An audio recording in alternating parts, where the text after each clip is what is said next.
Hello and welcome to Airheads, a not-so-serious look at the serious business of royal rumours, gossip and gowns. I'm Tom. And I'm Maeve. And this week, we're going on tour. We are following Prince William and Kate Middleton's trip to the Caribbean. And I've got to tell you, I think this is the most amount of notes we've ever had for an episode. So you are in for a bumper special today. Yeah, we've got a lot to get through, so let's get straight into it. This tour, what's it all about? Well, it's an 8-day long tour to Belize, Jamaica and the Bahamas, and it's kind of been billed as a tour designed to celebrate the Queen's Platinum Jubilee. Yeah. But the other big narrative around it is that this is a charm offensive tour, which you can take to mean that the intention is to drum up support for the monarchy and prevent any other Commonwealth realms from following Barbados's lead and ousting the Queen as head of state. That was definitely the kind of angle I was going into this with, that this was all about promoting the monarchy. And it's quite a big job for Will and Kate compared to their previous tours. Yeah. And one that, previous tours like this would have been longer, but since this is condensed to really, really packed schedule over 8 days, they had a lot to get through. And even before they arrived, the tour got off to an inauspicious start, wherein the Cambridges had to cancel their very first stop after there were local protests. Yeah, they were due to visit a cacao farm in Indian Creek, which is a village in an indigenous region of Belize, but residents there complained about the royals' helicopter landing on a football pitch without properly consulting the community. And there were reports from the local site Breaking Belize News, which explained that Indian Creek is in dispute with a conservation group called Flora and Fauna International. And this group lists Prince William as a patron, which is kind of an unusual angle to it. But Flora and Fauna International has property near Indian Creek's communal land, and it's caused tensions over ownership rights because Flora and Fauna International claims that this is private land, while Indian Creek argues that it's their traditional space for village activity and livelihood. So the local broadcaster, Channel 7, has described the tensions between the citizens and the state as about the meaning of consent in the context of communal land rights, rights to lands that were expunged in the colonial period by the British. Yeah, this story was the splash in the Daily Mail even on Saturday, and it included a quote from Sebastian Scholl, who's chair of the Indian Creek village. He said, "We don't want them to land on our land. That's the message that we want to send." And that is such a strong first message to get right at the start of this tour. Yeah, and it sort of set the tone for the rest of the tour. But a Kensington Palace spokesperson said about this, "We can confirm that due to sensitive issues involving the community in Indian Creek, the visit has been moved to a different location." And I thought it was notable that even the Telegraph questioned whether the royals should have handled this differently. Should they have met with the protesters and acknowledged their issues?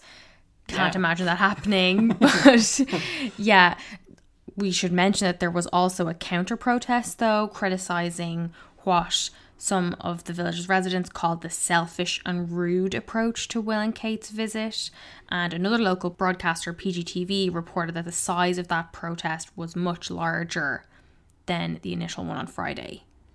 Yeah, I mean, we should note, I think, at this point that the tour as a whole has not gone down well at all from what we've seen in the most widely reported Western media. But obviously we don't know, and it's impossible to tell exactly what is going on in the minds of everybody who was there on the ground and the people who live in these countries and in these villages and towns that Will and Kate have been visiting. We've tried as much as possible in putting together these notes to include viewpoints from people who are there on the ground, people who are in the local community, think pieces from people in the UK and other places around the world who are watching this as well, to try and give a broad idea of what's going on. But we do have to acknowledge that we obviously don't know everything that's going on. We're not a news source.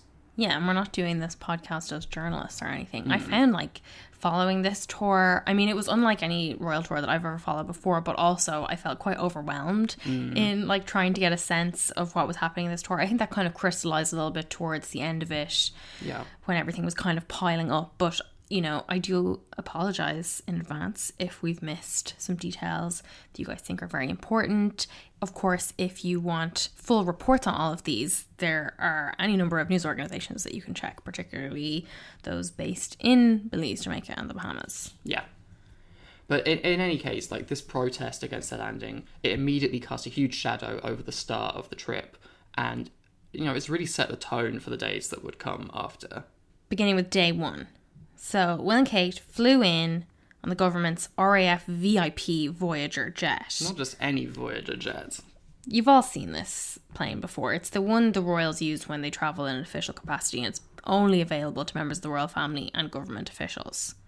And they were greeted by 3 miniature cannons firing a salute, followed by a military band playing the national anthems of Belize and the UK, and then a local Creole song, Ding Ding Walla.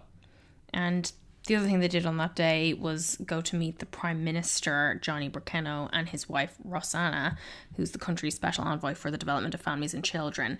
But, you know, I think throughout this, as I've said before, I often find it easier to track these tours based on what Kate's wearing, because there's so much going on.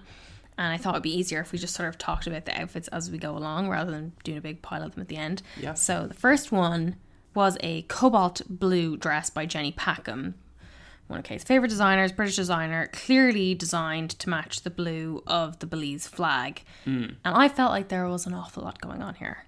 Yeah, it had like a very deep V-neck, puffed shoulders, 3/4 length sleeves, a ribbon at the waist, a peplum, and it was covered in lace.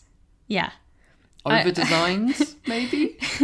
I do feel like the addition of the all-over lace was maybe supposed to give it a kind of softer feel, but I think all of those things with the matching clutch, the matching shoes, it all just felt like too much to me.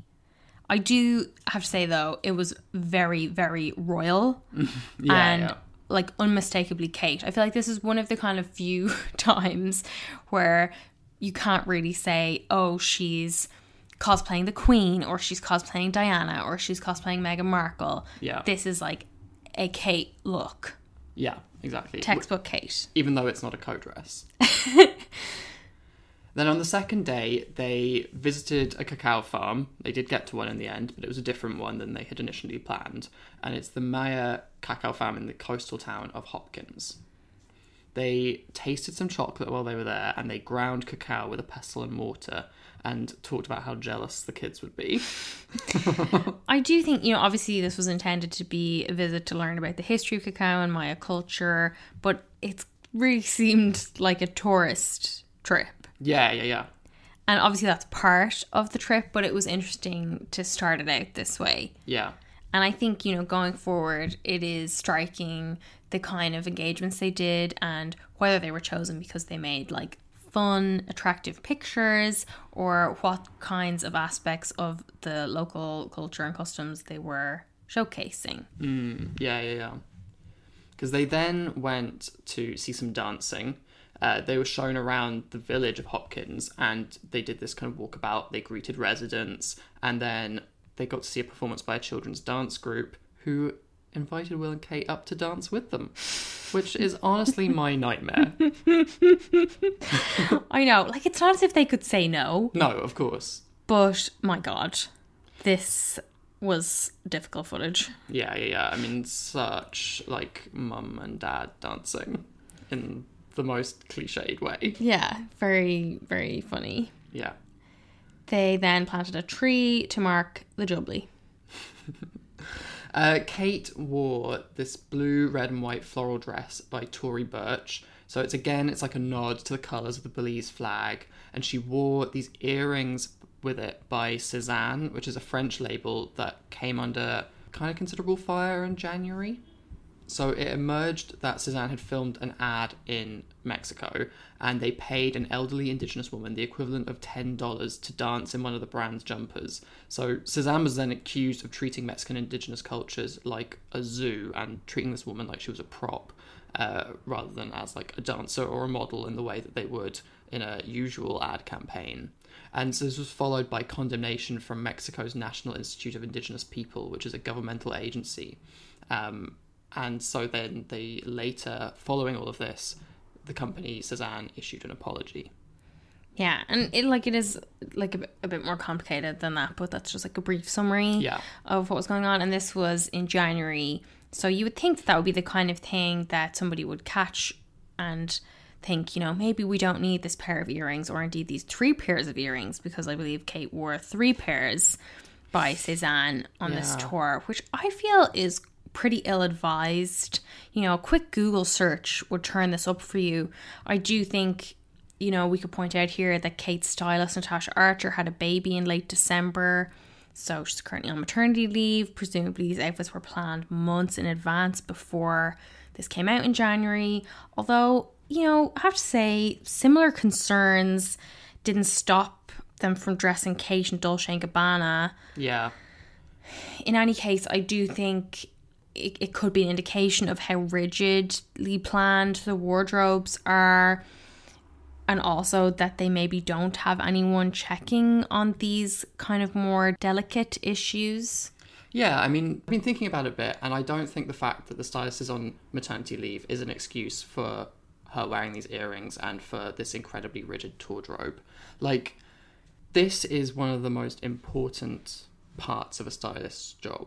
So if you're not going to be there, it is, you know, Kensington Palace's responsibility to bring in someone to cover this kind of stuff. Like, you know, this isn't the same as her, like, going to visit a school in the UK. And it's not even the same as her, like, going to the BAFTAs or some kind of big glamorous event in the UK.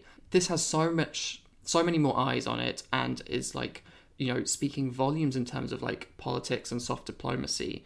And even if they miss the kind of, like, nuances that maybe they should have, this is a very big mistake that could have been very easily avoided if they had even, like, just a basic maternity cover. Agreed. What did you think of the outfit otherwise?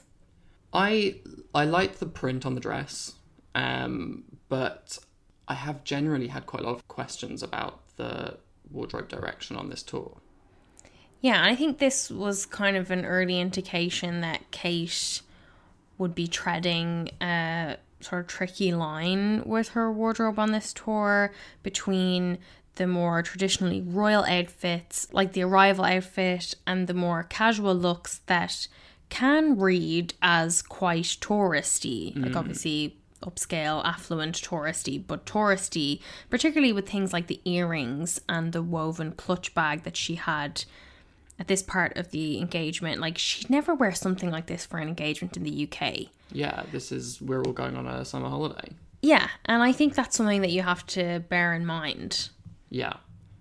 Just because the climate is different, it doesn't mean that you can go into holiday mode. Yeah, like, especially when you're not paying for all this. And you don't want people to think you're just on holiday. You're there to work, remember? Yeah. British people. Day 3 went even more casual then to visit Amaya Ruin. Both Will and Kate in khaki cargo pants. God help us. Lara Croft. Climbed a million steps to the top of the ruin. I enjoyed the Evening Standard's report in which Robert Jobson wrote, "As they caught a glimpse of the vista, the couple marvelled at what they saw." Wow, Kate said. Sometimes I feel like they give them very little to work with. And I know that's probably on purpose, but yeah. Wow. I've got the quote. The last stop then on day 3 was to a reception with various officials, politicians and community leaders, where Kate wore an absolutely amazing sparkly pink dress by The Vampire's Wife. And Will wore chinos. There's a lot of "and Will wore chinos" on this tour. I do find it strange that he made her look so overdressed. Like, why wasn't there more coordination with their outfits? Why wasn't he wearing pink sparkly trousers? I mean, I really don't like when people do this, but like, even the lining of his jacket could have been a similar pink. You know, sort of felt like he wasn't doing her a big favour there. Yeah, I mean, as well as I'm pretty sure this is one of his many outfits of like blue jacket and slightly different blue trousers. You know, where it's like, it's not even like it's a suit that feels like he could be matching her, at least in kind of formality, or like they're going to the same friggin' event. But I don't think we particularly care that Kate looked quite overdressed for this. Not at all. Like, I'd say this is one of my all-time favourite Kate dresses, like instant favourite. I didn't love the clutch bag that it was paired with. It was an embroidered Mayan bag, which is one of very few nods to the local culture in her wardrobe, but didn't think it went very well with this dress. Yeah, and like, you know, we should note that all the nods to local designers were in accessories that were kind of just like shoved in with whatever British designer she was going to wear to this event anyway. And I felt like, you know, this bag is, you know, the embroidery is really beautiful, but it doesn't go with this dress, and I feel like that just looks very thoughtless. Yeah, I was just so dazzled by the dress though. I love this colour. I love that it's sparkly. Like, I'm not crazy about The Vampire's Wife as a brand, but this is just so much more exciting than we usually expect from Kate. And also, it felt modern, which isn't something that I would say for many of the outfits on this tour, and which we will return to later. But the Daily Mail reported that Will also told guests at this reception that Prince George keeps up with their trips, their international trips, by sticking pins on a map. He told the guests, we let them know where we are, and he finds us on the map and puts a pin in it and shares with the others.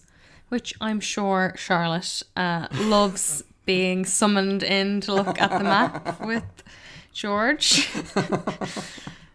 She loves nothing more. But that was kind of sweet. On day 4, they left Belize, and as they boarded the plane, Kate was wearing what I thought was a pretty cool vintage Yves Saint Laurent jacket, which was like a bright kind of orangey red. And I feel like that colour is quite on trend at the moment. I'm kind of seeing it pop up in lots of places, and I do like it. And she paired it with white trousers. And I like the earrings that she wore with it as well. They had like a kind of goldy coloured clam shell at the top, and then sort of those kind of like lumpy pearls that are quite nice and you see in a lot of places these days. And I think this was the first of a few instances where Kate wore vintage on this tour, which is quite unusual for Kate. It's not something that we see her do very often. Yeah.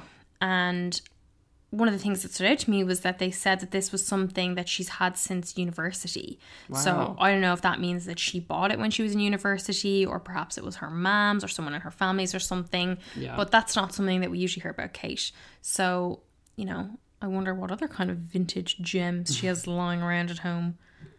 I did think it was kind of funny though, and maybe worth noting, that red jackets were like the hallmark of the British military for centuries, like between the 17th and 20th century, which is like probably the most colonial, like height of empire time in British history, and the soldiers were literally known as redcoats. Yeah. So to see her like marching towards the plane wearing this outfit was quite like on the nose.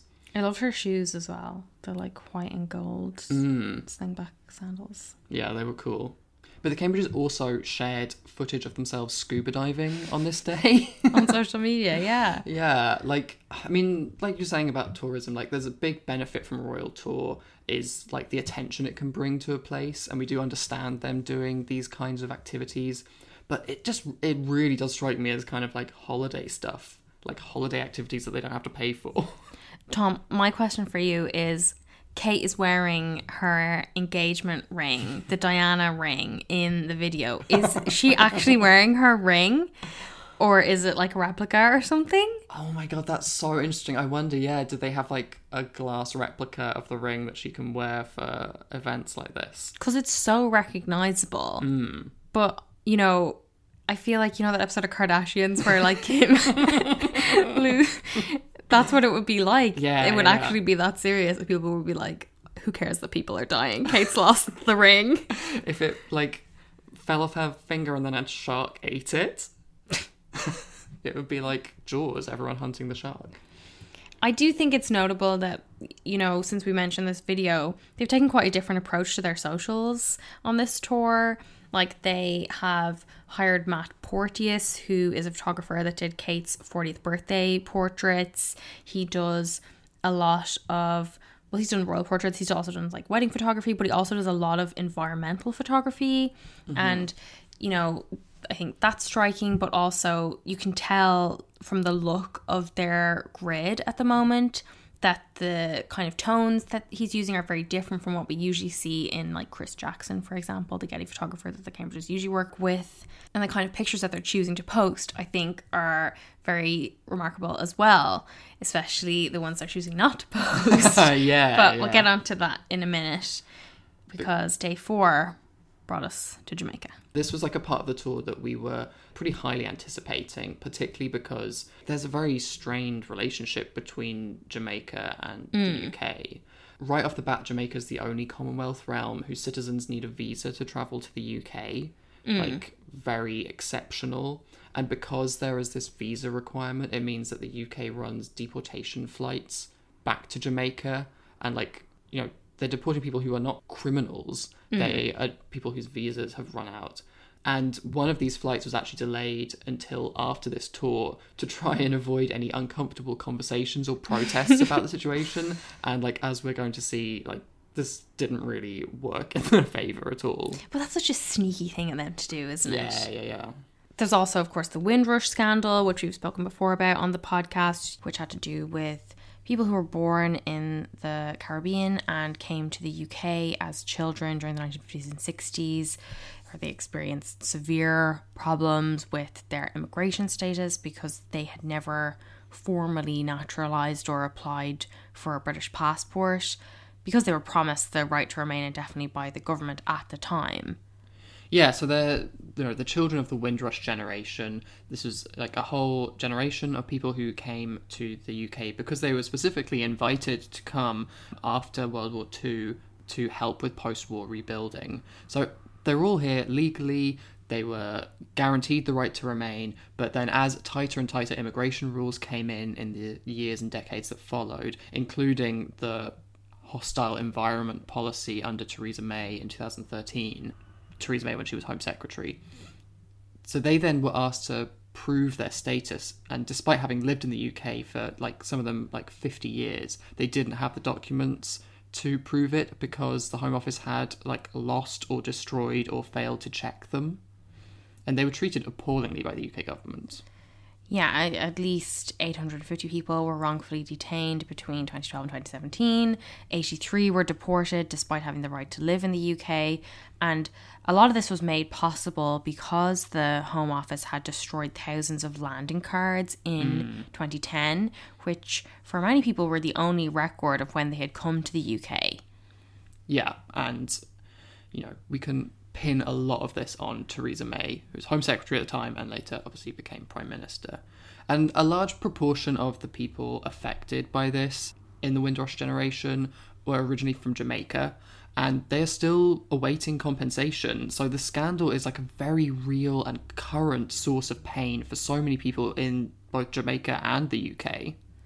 Yeah, and, you know, the treatment of the Windrush generation and their descendants is in many ways a modern version of the colonial empire handbook. Those people were used for cheap labour, then lied to, exploited, made jobless, homeless, often wrongfully deported. So yeah, you have all these things hanging over this part of the tour in particular. And it was interesting that when Kate got off the plane, she had changed out of her colonial military cosplay casual into a bright yellow Roxana dress. Tom, I love this dress. Yeah. I love this outfit. I love those great shoes again. I just thought, you know, it was kind of funny because it was a very clear, like, cheery, let's move on. Like, happy to be here. Hope you're, like, you know, happy to see me. This is like a new step in the tour. Yeah. Moving on from the kind of awkwardness in Belize. This is a fresh start for us, which is not how it panned out. But I just thought it was such a gorgeous dress. Love Roxana. And I really like this look, to be honest. Yeah, and I think as well, like, the yellow is like a nod to Jamaican flag as well. Oh, well. Kate doesn't visit anywhere without a nod to their flag. She is the world's foremost expert on colours in flags. It goes without saying at this point. And Will had a little bit of green in his tie, in case you missed that. There was another nod to the flag there. They were greeted by the Minister of Foreign Affairs and Foreign Trade, Kamina Johnson-Smith, and the Chief of Staff of the Jamaica Defence Force, Antoinette Wemyss-Gorman. So they were also introduced to a good few other people, including the Mayor of Kingston, Delroy Williams, the Chief Justice, Brian Sykes, and former Miss World, Lisa Hanna. You may have seen there was a viral video clip of Lisa Hanna looking like she was perhaps snubbing Kate when they were sitting next to each other. Lisa Hanna later wrote a piece to say that she didn't snub Kate, but I think it's worth noting with those kind of short clips, and we saw several of them on this tour, that it's very hard to gauge the context and what was really going on. Yeah. Particularly when it was so windy like it was that day. Yeah. And in just the same way that some people accuse people in the UK media of cherry picking what they show of Will and Kate to make them look good, obviously these kind of viral clips can be cherry picking in the other way as well. So it's, like you say, it's hard to tell just from viral moments what's actually going on. And I think, a lot of people were like, oh my God, yes, she snubbed Kate. Yeah. Amazing. But she wasn't happy about that at all, as she made clear in this piece she wrote for The Guardian, where Lisa Hanna said, I have nothing but respect for Catherine as a person, and I treated her with that respect and cordiality, as evidenced by many other photos and videos of our interaction. I do not have any quarrel with the Duchess herself, the people of the United Kingdom, or the government. However, she went on to write about the current global reality that our institutions have created over centuries, specifically the effects of slavery and the fact that it was slave owners who were compensated when slavery was abolished, not the enslaved people or their descendants. Yeah, and she also notes that the subject of reparations is one that's incredibly important across all the different Caribbean nations. And it's one that is hardly ever, it seems, taken seriously by the UK government. Apparently, David Cameron, back in 2015, offered to fund the building of a new prison in Jamaica instead of paying reparations. Of course he did. Fucking hell. But yeah, the CARICOM, which stands for Caribbean Community Reparations Commission, which Lisa Hanna has sat on, has devised a 10-point plan about how reparations would work. So there is an actual outline for those in power in the UK and other countries to follow, but they just don't seem to be showing the interest. Yeah, and Lisa Hanna said, what we now need is for the West, especially the United Kingdom, to seriously engage with us on this matter. And it's not just lip service that we require. Flowery words and artful symbols not only do not placate us, but words without action will also offend us. We need leaders in civil society, in politics, and in the monarchy to not only acknowledge historic exploitation and the consequences thereof, but to begin to make concrete steps to rectify it. Yeah, this whole piece that she wrote is really, really good. So you should look it up if you are interested. And we are going to be revisiting this sentiment later on in the tour. But later that day, Will and Kate headed off to Trench Town, where Will went to play some football, and basically the whole tour started to collapse. As this was happening, and I'm sure you're now familiar from the now notorious photos from this day, Kate was wearing her second vintage piece, a modified dress from the 1950s in a blue and orange stripe with black filigree pattern, which was a very curious choice to me. It was a lovely dress, lovely colours, but I felt like a few times in her tour wardrobe, she opts for these throwback pieces and hasn't really considered the time that she's throwing back to, because the 1950s was obviously a time before Jamaica had gained independence, and I don't know if that's a time that they really want to throw back to, if they see as much of a glory days as she does. Yeah. And while she is sort of looking back on the golden era of the Queen in 1950s and remembering her, those are not the memories that this time period evokes for many of the people in the community. Yeah, exactly. And because I know you're wondering, Will wore chinos. But yeah, they went and they met some footballers, Leon Bailey and Raheem Sterling. And Raheem Sterling is from Trench Town, and he got a big welcome from everyone there. And they also posed with the Jamaican bobsleigh team. They were talking about like how fast the bobsleigh goes, and Will said 95 miles per hour. Really? So Another great quote. And yeah, they also visited the Trenchtown Culture Yard Museum, which is in Bob Marley's former home. And Bob Marley turned in his grave. Yeah.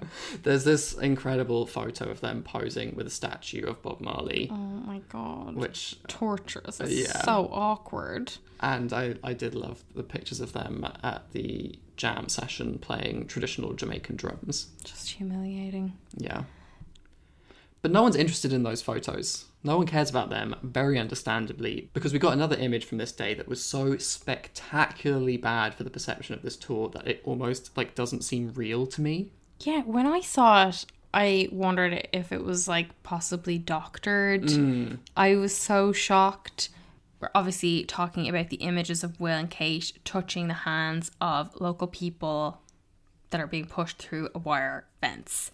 Basically, like, they're visiting a human zoo. Yeah, like, people are quite rightly very pissed at what this image says about, like, royal attitudes towards black people, like, British attitudes towards the colonies or the Commonwealth. Like, everything about it just encapsulates, I think, everything that maybe the royals want everyone to forget about the relationship between them and Jamaica. And there's so many other images from this day of them reaching over the fence or going to an area where the fence is only waist high. Yeah, so there are areas where there are like normal barriers that you would see at like a normal event. But this is the image with the really tall wire fence. And these big smiles on Will and Kate's faces. It's just excruciating to look at. There's really no part of that image that says to you, Will and Kate are there to pay respect to the people of Jamaica. Yeah, it's like Will and Kate are there in their holiday sundress to see the black kids in cages. Like, yeah. It just felt extremely uncomfortable, dehumanizing, completely out of touch. I cannot understand how this image was allowed to happen. I mean, of course, if you saw kids that were really excited and reaching out to you through the fence, I imagine it would be hard to just snub them. But I feel like there needs to be someone on the team who can say, photographers, actually, we're not going to let you get this shot. Like, this is maybe not the shot from today. Yeah, like, exactly. It's just so inappropriate. And like you said, like, this is the image that really dominated the headlines and the coverage of this day.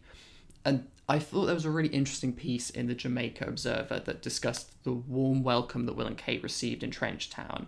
And it helped me organise my thoughts around the large crowds that we saw kind of throughout this tour, and which royal reporters have pointed to as a sign of the tour being a success. Like, there's no byline on the piece, but it says, what Will and Kate got was a taste of the traditional Jamaican welcome, which we have been able to successfully monetize in the tourism industry by wooing millions to escape the icy chill of their northern climes, to soak up the sun and sunny personality of our island home. It goes on. Across town that same day, in front of the British High Commission, a section of the intelligentsia let the royal couple know, through their protest, that there are matters like reparation and an apology for slavery that need to be resolved before they can be as warm in their reception. Yeah, and the piece is discussing what form reparations should take, and the disappointing reality that reparations are nowhere on the horizon. And it continues to say, this is where the wisdom of the people of Trenchtown can be a lesson to the wise and prudent. They know instinctively that the attention brought to their community has inestimable value, especially in promoting their culture yard to the world. The potential earnings from pilgrimage to Bob Marley's Trenchtown are here and now, as opposed to pie in the sky. The piece concludes, while we press for reparation, let us take what we can get now. And yeah, I just thought this was a really good way of summing up, like, part of this warm welcome to Will and Kate is, like, you know, it's partly politeness, it's partly, like, hospitality and generosity of spirit of the people there, but there's also, like, an acknowledgement that we've got the eyes of the world on us and we want people to come and spend tourist money. We need to show ourselves to be, like, friendly and, like, a fun place to go. And, you know, I'm sure there are some people who are excited to see Kate. Yeah, of course. And they do want to see the, like, pretty princess from England. Like, you know, I'm not saying that everybody here has like other reasons for going out to greet them. I'm sure that's also an element to it, but I just think there's more going on. Yeah. On day 5, Kate wore a white Alexander McQueen suit with an orange pussy bow blouse and a matching beaded bag. Another kind of holiday mode bag, but with a more suity outfit, to meet with Prime Minister Andrew Holness and his wife Juliet. Will was also there in his kind of blue men's clothes of like vaguely matching jacket and trousers and shirt and tie. You have probably seen the clip from this engagement where Andrew Holness made an incredible speech to Will and Kate live in front of all these cameras. He said, "There are issues here which, as you know, are unresolved, but your presence gives us an opportunity for those issues to be placed in context, to be out front and centre and to be addressed as best we can. But Jamaica, as you would see, is a country that is proud of its history and very proud of what we have achieved. And we're moving on, and we intend to fulfil our true ambitions and destiny to become an independent, developed and prosperous country." This is just so incredible. Just an amazing moment, like quite a bold move, I would say. Like, Yeah. obviously he's being very polite here, but he is in some sense firing them Yeah. like politely, but still. Yeah. And I think, like, you know, especially given all the kind of rumours and speculation that this tour was kind of prompted by Barbados' decision to remove the Queen as head of state, like, having a statement like this from Jamaica while Will's there in the room, like you say, it's, like, just so perfect. It, like, shows that the royals cannot pull the wool over people's eyes by turning up with a few nice, you know, dresses and jewels and things, you know? And it also has the added benefit of making Will and Kate feel a bit uncomfortable and think maybe a bit about the institution that they're representing. And I think, you know, this is a part of their job, and it's one that I don't think they've really had to do much before, but one that I imagine they're going to have to get used to in terms of dealing with rejection and with people that actually aren't delighted to have them there, but are doing so because they're being diplomatic. Yeah. And that's just going to be a reality of their job going forward. And I thought there was some evidence that Kate and Will did look uncomfortable, and that even though they were smiling and being courteous, they also looked a little bit strained. And I think that's something that you could see on their faces at other times in the tour as the tour went on as well. Yeah. And they went on after this engagement to visit a teacher training college, and Kate gave a speech and she met some children, and then they went to Spanish Town Hospital where they discussed COVID-19 experiences with doctors, nurses and other staff who are on the front line. And I think these kind of things are worth pointing out as well because, you know, it wasn't all holiday mode activities. Yeah. I feel like there were some good engagements on this itinerary. Yeah. They just weren't the ones that got the big pictures. Yeah, I mean, I'm sure, you know, Will's so good at talking about COVID to people, so I'm sure he really knocked this one out of the park. Tom, we've got to talk about the reception. We've got to talk about this dress. The next event was the reception at the Governor-General's residence. Kate wore a stunning emerald green Jenny Packham gown, loads of tulle, loads of sequins, loads of gorgeous emerald jewellery, emerald and diamond earrings and matching bracelet, part of a set that the Queen wore when she hosted the Obamas in 2011. She also wore a load of her royal orders, which are honours that were given to her by the Queen. And one of them even has a little portrait of the Queen hanging off it. It's like so ridiculous, like Kate with all her sea little medals. People love when she wears these though. Yeah. I just thought this was such a beautiful dress. I thought it was a gorgeous colour. Again, another really rich colour. However, unlike the Vampire's Wife one, this one did not feel very modern at all. Seemed to be recalling a bygone era. Queen's gowns from the 1950s specifically, but also got a lot of comparisons to Scarlett O'Hara from Gone with the Wind, which is kind of the very last thing you want to evoke in these circumstances.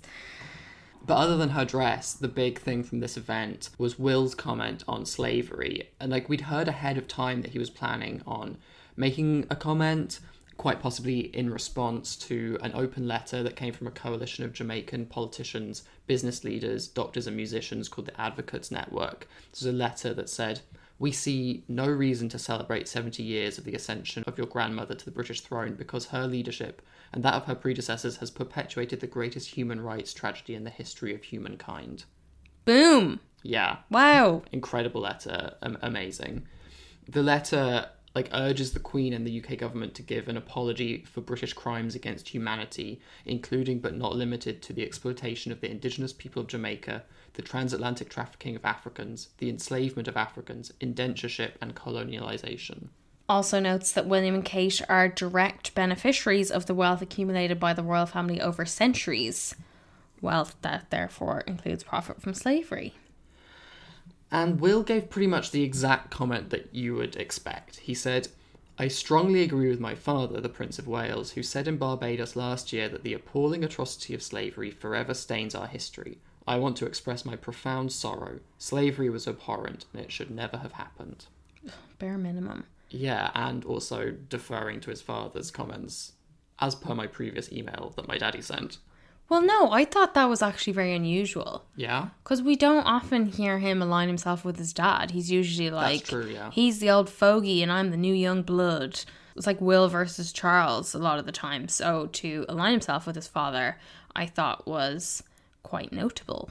Yeah, and I guess shows to how maybe scared he is of speaking out about something like slavery and using his own words. It's easier to hide behind his father's words. Although this is clearly not an apology or an acknowledgement of his family's institutions' massive role in and financial benefit from slave trade.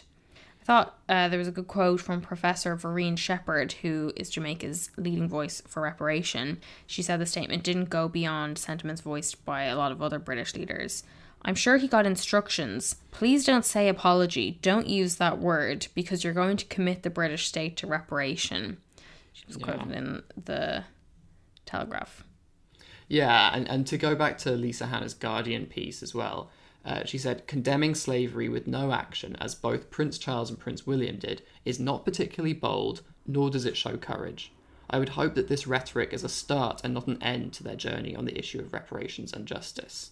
It says it all, this kind of statement from Will really does nothing. Saying slavery is bad is literally the bare minimum that you can do.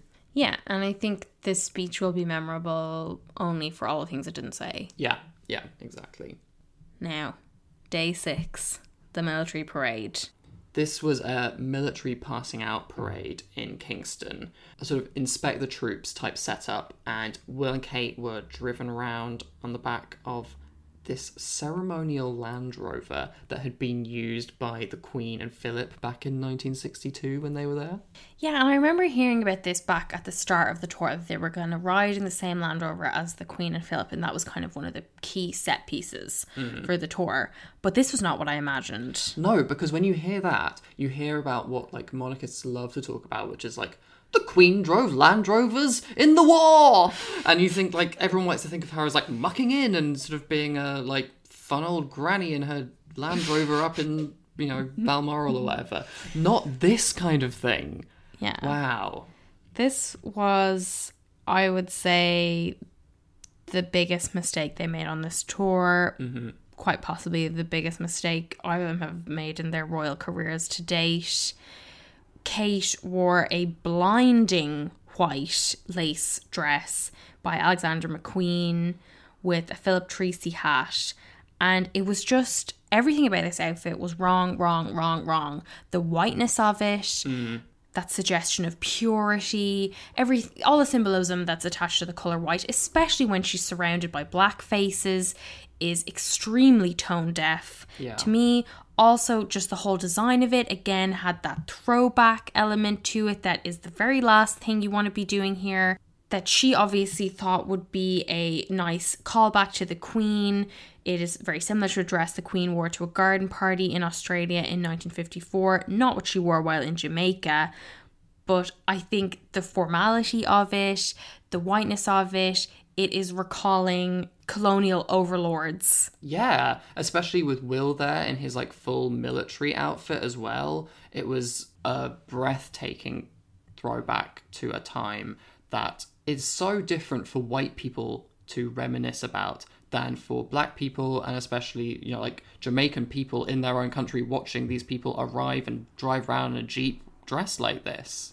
Yeah, and I think this was the moment where it was most evident the disconnect between what the Cambridge team had intended and how it was received. Yeah. Because clearly they wanted this to be a touching tribute to the Queen celebrating her 70-year reign ahead of the Jubilee celebrations, looking back on all the good that she has done, all about the Queen. Yeah. Not about the people that you're visiting, unless they seem to think that Jamaican people have this fond memory of the Queen's 60 or 70 years and the colonialism that this imagery evokes. But yeah, the optics of the visit could hardly have been any worse. And all of it just seemed to further distance them from the people that they were there to visit. Yeah, I mean, like, you had local campaigners describing these optics as a throwback to colonialism, and if they thought that that would go down well, it's, like you're saying, a massive error of judgment. Even a lot of really hardcore monarchists are most comfortable praising the Queen on a personal level, talking about her as an individual, and then the image that we get here on this Jeep, it's asking Jamaica and the UK and, frankly, the whole world to praise an institution that is not only linked to, but has led the way in colonizing and enslaving people around the world. And, like, an institution that clearly doesn't seem to see the need to modernize or apologize for what it's done in the past. You know, if you were being very generous, you could say up to this point, there had been some wobbles in the tour, but this marked a very definite turning point. Yeah. I feel it was so loaded with symbolism, and that symbolism was so evocative of the past. Yeah. When the Cambridges were there as the new young generation, everything about this image just screamed, we are not willing or prepared to modernize this monarchy, and there is no way that it can be sustained after the Queen's death. Yeah, and it's like, it's such a backfire for them, because when you present that image, what you're saying to people in Jamaica, in Belize, in the Bahamas, it's like, we're not going to change. So if your country is looking to be independent and to move forward, there's no way we can reconcile that within this very rigid institution. Yeah, like, stick with us and just get more of the same. Yeah, exactly, yeah. I do think you could sort of see that dawning on their faces. Yeah. In some of the images. Yeah. I feel like they thought this would be a triumphant moment. It would be the highlight of the tour. Yeah. And maybe they realised, like, once they were on the Jeep that, hang on, this doesn't feel as good as I thought it would. That this is the ultimate failure. Yeah. They went off to the Bahamas next, and when they arrived, they were met by a band and members of the Royal Bahamas Police Force and the Royal Bahamas Defence Force. Kate wore this kind of turquoise or like azure blue Amelia Wickstead dress. Did you know what colour the Bahamian flag was before this? Could you have guessed? I think when I saw this image, I thought, I'm pretty sure that the Bahamian flag has like a sort of azure blue in it. And does it, Tom? It does, yeah, yeah. So, you know, So predictable. Kate had a nice moment with an 8-year-old girl, Anaya Moss, who gave her a bunch of flowers. And when she was asked what she thought of the royals later, she said they were very tall, which was kind of cute. Indeed, they are. And, like, you know, I think for the benefit of the royals, there should have been either more moments like this, or these are the kind of moments that should have been getting all the coverage, because... I mean, there were definitely tons of quotes from people. Everybody that met them said they were thrilled, because they're obviously not going to say otherwise. Yeah. What did you think of this look, other than it being more flag cosplay? I don't really have any strong feelings about it. It didn't really register with me that much. I think that was the point, Tom. I think this is a very safe Kate, another classic Kate dress. I didn't love how the detail along the neckline kind of matched the envelope clutch. Oh yeah, like she was dressed as her own bag. Well, I like that they sort of rigged up a special pen for Will to stand in. It's like tiny, slightly elevated little stage surrounded by white ropes. So funny. They met with the Prime Minister, Philip Davis, and his wife, Anne-Marie. Will had met Philip Davis previously at the Earthshot Prize reception. Apparently the four of them chatted for about half an hour about climate change and protecting the Andros Barrier Reef. I think you were quite interested in the Prime Minister's greeting to Will. Yeah, he said, "We've been looking forward to your arrival. It's long overdue. We're delighted that you're here." And I thought that was very interesting because, like, whether or not it's a direct reference, it is the case that the Queen has not visited the Caribbean Commonwealth realms with anything like the same regularity as the white Anglophone countries in the Commonwealth, like Canada and Australia, which she's been to way more. And I think, like, the fact that these visits are so rare, well, not only it means that when they call back to stuff, they're calling back to stuff, like, decades ago. Yeah. But also it highlights that on these tours, they're not particularly interested in celebrating the countries themselves, because they don't go there very often, so how invested can they be? But it's more like they're checking up and trying to reinforce the extent of colonial power. I really feel like they only visited this time because they wanted something. And I'm quite pleased to see that it has gone really badly wrong for Will and Kate and the monarchy. So that was day 6. Day 7 was a pretty packed schedule. This is their first full day in the Bahamas.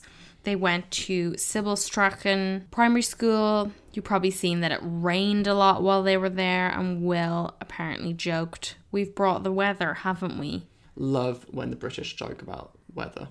Beam me up. Endlessly fascinating. But yeah, they attended a special assembly and they planted another jubbly tree in the garden at the school, and they were presented with a painting of the Queen. They then went to Parliament Square and they watched a junkanoo, which is a traditional form of dance. The themes are like visual lessons of the Bahamas, and they kind of tend to include satirical statements and kind of notable events and things like that. For this, Kate was wearing a mint green dress by Self Portrait, another British brand. Then, though, they changed into their sporty sailing gear. Shorts ahoy! To see Her Majesty's Platinum Jubilee Regatta. Hello, sailor. They got to meet and talk to some fish vendors before they got on the boats, and that's why we got that amazing photo of Kate contemplating a fish. That was a very good photo. It was really, really good. She looks so delighted with it, and that is soft diplomacy. But yeah, they both did some sailing in this regatta on traditional Bahamian sloop boats, and I really like that Kate's was called Ant's Nest II. But I'm sure she wasn't a big fan of the fact that she came in last. Oh, competitive Cambridges. Yeah, Will won. You know, in any other tour, that would have been a big talking point. But didn't register. Yeah, at this point, yeah, that kind of thing wasn't going to cut it. I was a big fan, though, of the gown she wore to the evening reception they attended, hosted by the Governor General, Cornelius Alvin Smith. Will was awarding some platinum jubilee medals to the heads of emergency services in the Bahamas, but I just thought this was such a nice dress on Kate. Yeah. Philippa Lepley, another British designer, of course.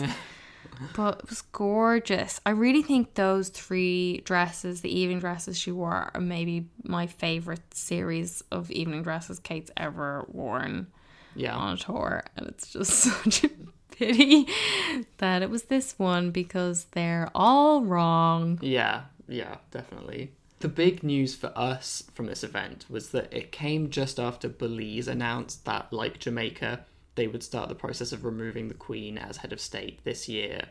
And Will made a speech at this event that addressed the moves. He said, "Next year, I know you're all looking forward to celebrating 50 years of independence, your golden anniversary, and with Jamaica celebrating 60 years of independence this year and Belize celebrating 40 years of independence last year, I want to say this. We support with pride and respect your decisions about your future. Relationships evolve. Friendship endures." That's one way to put the relationship Yeah. between the colonial overlord and his subjects. It's like a friendship, really. Yeah. Yeah, it's just like a lovely friendship. I do wonder, you know, I can't imagine this was the speech that Will thought he'd be giving at the end of this tour. And I do think it's worth noting that while wardrobes and stuff are pretty rigid, it's a lot easier to make changes to a speech. Yeah. And this seems like the type of adjustment that they made in response to how the tour is being received up to that point. People were like, oh, this is such a gracious thing for him to say, and isn't it a lovely sentiment? No. Yeah, it's like, I mean, anything other than saying this would look so terrible. Like openly hostile. Yeah. It's sort of like when Charles went along to the ceremony where Barbados became a republic. Yeah. You know, doesn't want to look like a sore loser. Exactly. Yeah. I'm sure they do value those connections with the Commonwealth countries, but I also think a large part of it is saving face. Yeah, absolutely. Day 8, final day. They visited the Daystar Evangelical Church, which suffered damage during Hurricane Dorian in 2019. This was very much not holiday mode. It was drawing attention to damage that still exists at the church and homes in the community, and, you know, some residents remain displaced. Kate and Will also laid a memorial wreath there. I do kind of wish Kate wasn't wearing such a holiday mode outfit for this. Yeah. She had on a bubblegum pink printed shirt dress by Rixo, who, I will note, is a part Irish-owned brand. Couldn't she have bought something from them before the Ireland tour? Yeah. Oh my God. Yes, I'm still sore about that. Anyway, she wore this printed shirt dress with suede wedges.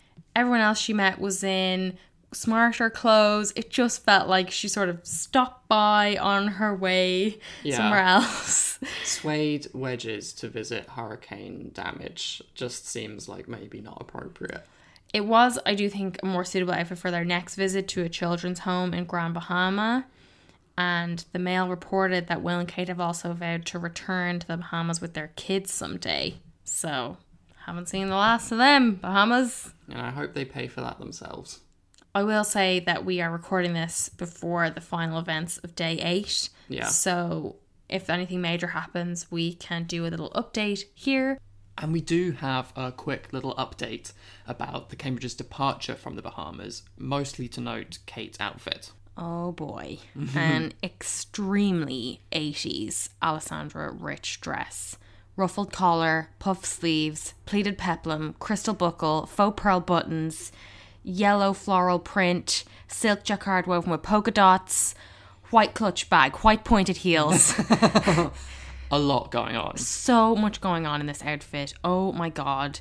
You know, everything about the styling with those really glowing white accessories, really leaning into the 80s inspiration of this whole look, and very obviously reminiscent of Princess Diana, I would say.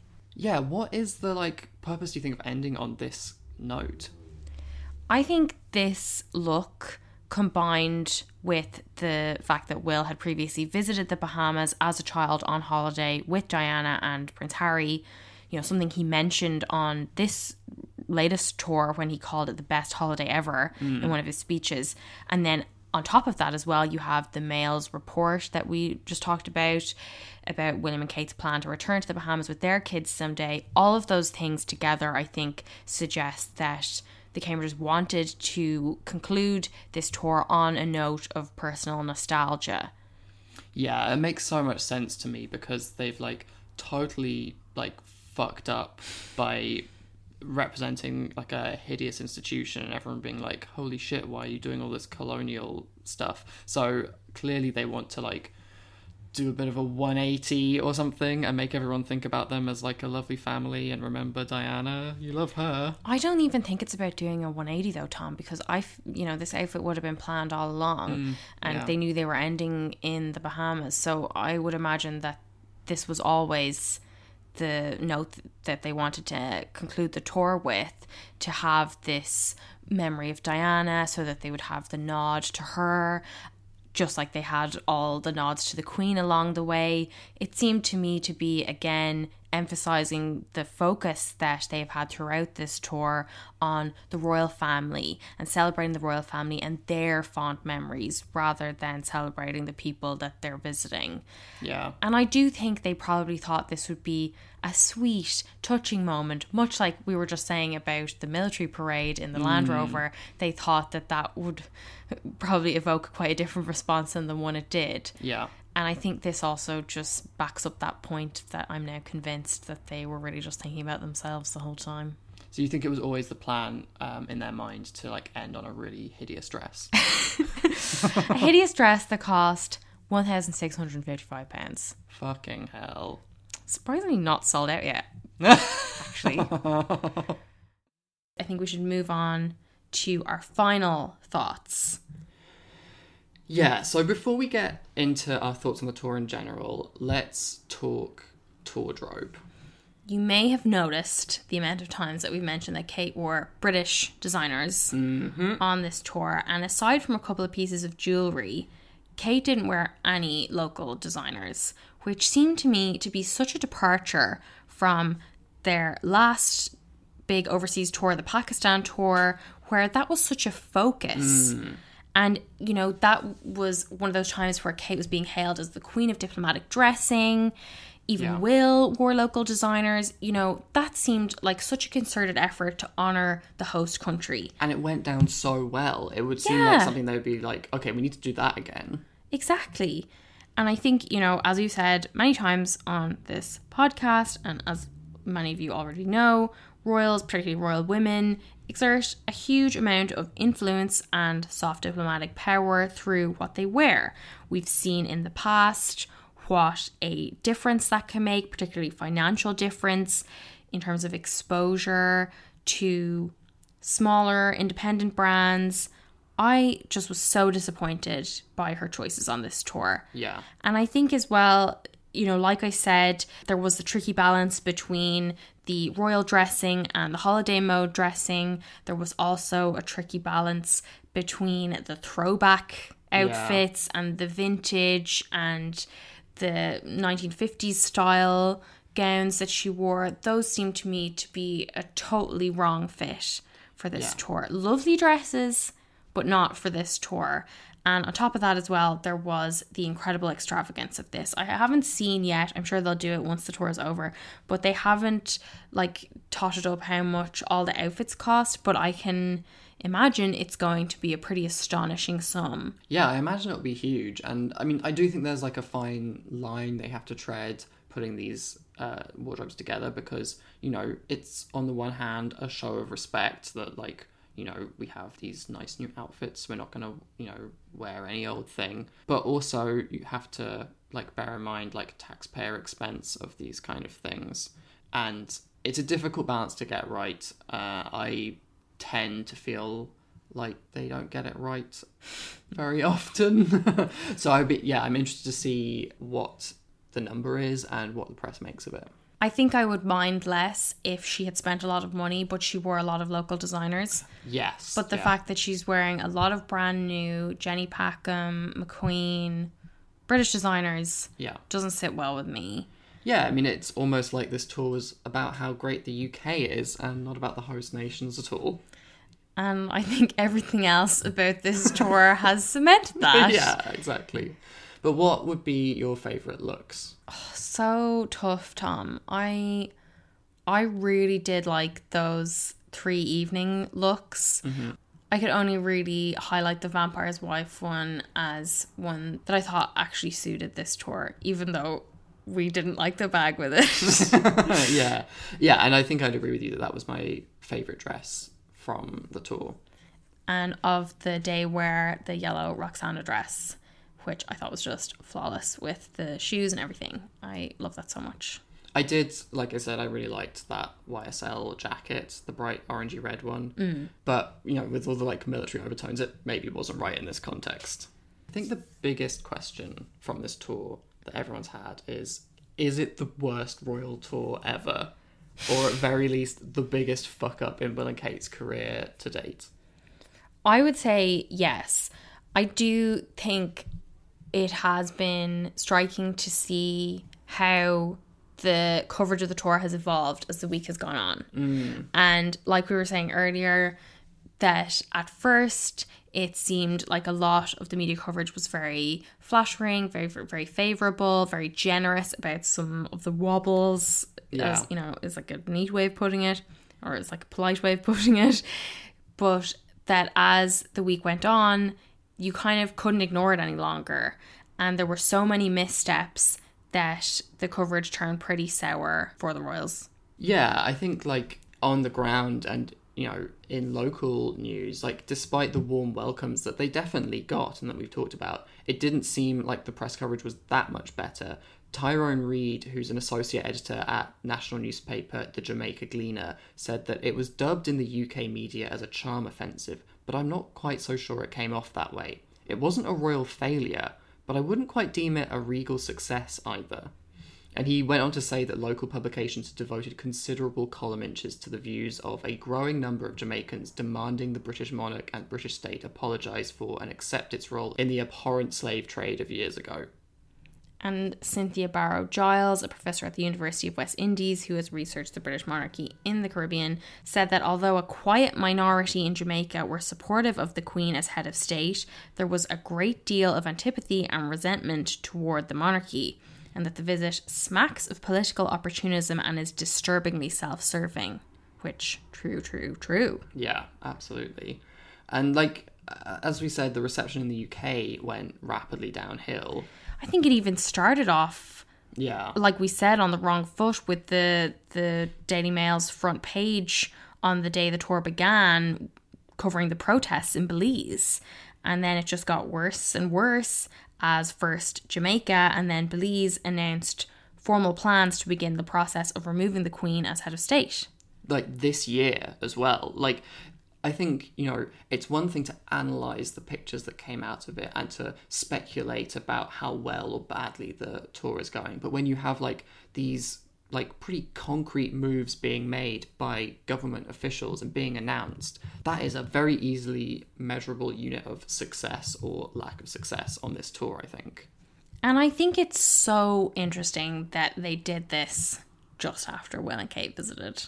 Yeah. The timing choice. I love it. I know, I absolutely love it. Like, I think, you know, even if they had been planning on making these announcements anyway, the fact that they did it at a time when Will and Kate were there in the country, like, it's, you know, it's like Andrew Holness said in his speech, like, having them there gives, like, concrete examples to people of something which I think can sometimes seem quite abstract, you know, like, who is head of state? Especially, I can't imagine what it's like when the head of state isn't even present in your own country. Like, for some people, I imagine that makes it a lot more of an issue. But for, you know, other people, understandably, maybe it just seems, you know, so abstract that it doesn't matter on an everyday level. But having Will and Kate in the country makes something which could be abstract a lot more concrete. Yeah, and I think, you know, even over here, the Daily Mail's columnist Jan Moyer, who is usually very supportive of the royals, she was saying that the whole tour was really embarrassing. She said that it was going to threaten the future of the monarchy. You can see the chronicle of its death foretold in every moment, from the trench town bongo bashing to emeralds and apologies at the governor's dinner in Kingston. The speeches are squirming, the dutiful set pieces are a cringe, the optics are bad. So I think, like, even if the Daily Mail can't be, like, pushing all the positives about this tour, like, you know that something has gone seriously wrong. And as this tour was winding down, we started to get an increasing number of these glum photos of Will and Kate looking tired, looking quite unhappy.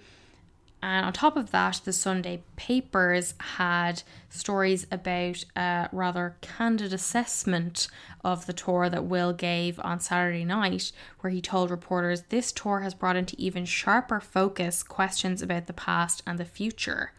So he's basically acknowledging that the trip hadn't been a terrific success, had actually been far more diplomatically challenging than the royal family and their aides had expected. I do feel like these questions about the past and the future are questions he should have asked himself before embarking on this tour. Yeah, I mean, like, nothing that happened on this tour was, like, totally unforeseeable. Other than perhaps, like, Will and Kate allowing themselves to be photographed reaching out to black people in a cage. Yeah, and I thought in the Sunday Times report on this, they also had a source close to the Cambridges who said, "We will always look at how the PR side of things does, but we are more focused on the substance and the couple's speeches and words, which is where you get a real sense of what they're thinking, rather than what pictures are trending on social media," which tells me they need to fucking sack their whole team because they've got the complete wrong focus. Like, the royal family lives and dies on PR. Like, if they don't have good PR, then they're fucked. Yeah. And the PR from this trip has been disastrous. Awful. Yeah. Like, if you are only looking at what's on social media, the things that are trending are extremely unflattering. Yeah. And I think that's not just in our extremely algorithm directed feeds. Yeah.